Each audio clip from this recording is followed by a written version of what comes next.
धरना स्थल पर अगर उपस्थित दिखाई देते हैं तो ये आंकड़ा लगाना बंद कर दीजिए कि यहाँ पर कम कर्मचारी है, खाली बोलेंगे कुछ करेंगे नहीं। तो मैं पुनः याद दिलाना चाहता हूँ कि माननीय मुख्यमंत्री महोदय जी के आवास से चारों ओर हमारा स्मारक समिति का कर्मचारी 5000 तैनात है और एक मैसेज सर्कुलेट होने पर 1 से 1.5 घंटे के अंदर माननीय मुख्यमंत्री महोदय जी के आवास पहुंच जाएगा।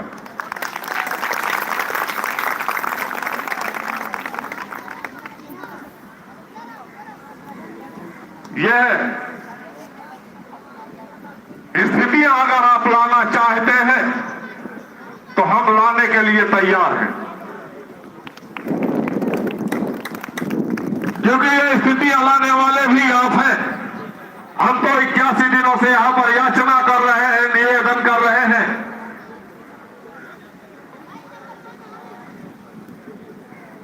और उच्च अधिकारियों के द्वारा घोर लापरवाही की जा रही है। हमारी मांगों को सुना नहीं गया, माना नहीं गया, जमीन पर उतारा नहीं गया। अगर किया गया है 81 दिनों में तो हमारे कर्मचारी साथियों को मानसिक टॉर्चर किया गया है, उत्पीड़न किया गया है, शोषण किया गया है, जिसके डिप्रेशन में हमारे कर्मचारी 4 साथियों की हत्या की गई, हमारे साथियों की।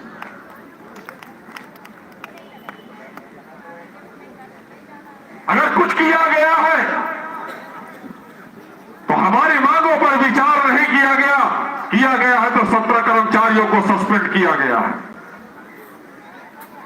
अगर कुछ किया है हमारे नियुक्ति प्राधिकारी महोदय ने तो 300 कर्मचारियों का माए दिसंबर का 8वें महीने का वेतन रोका है।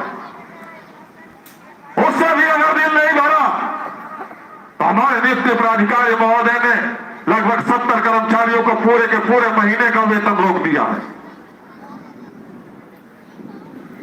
उन कर्मचारी परिवार को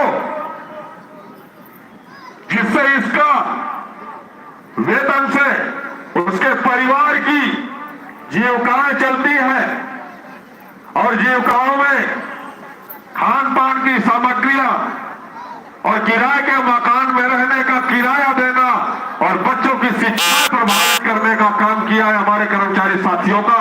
हम इनसे संतुष्ट नहीं है बिल्कुल।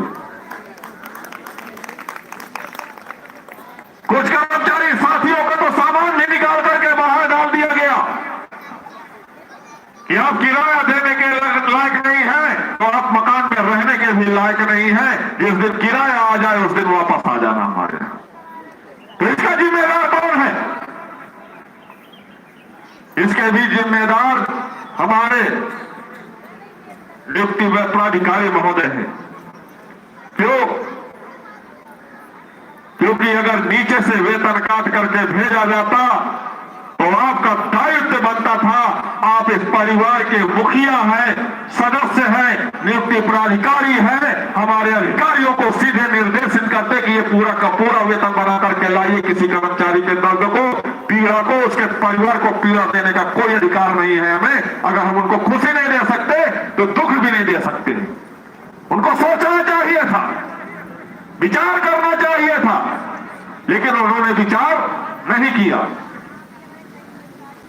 इसे हम क्या समझेंगे कि जो हमारे अधिकारियों ने बरगलाया उन्होंने सुना और उसको उतारा अपने पर, चला दिया कलम। कहां गई वो कलम की स्याही? हमारे स्मारक समिति परिवार में जो खुशियां हैं, जो हमारी मांगे हैं, उन मांगों पर शासनादेश पर आपकी कलम क्यों नहीं चलती है? शासन के वो उच्च अधिकारियों की कलम क्यों नहीं चलती जिनके सामने से हमारे फाइलें गुजरती हैं?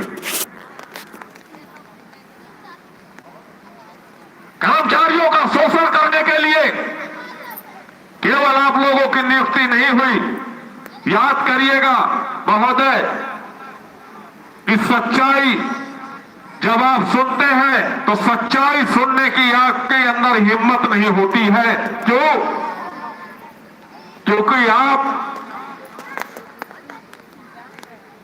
समाज से बहुत दूर रहते हैं। उस गरीब के और गरीब कर्मचारियों के परिवार की दर्द की, भूख की पीड़ा को आप समझ ही नहीं सकते।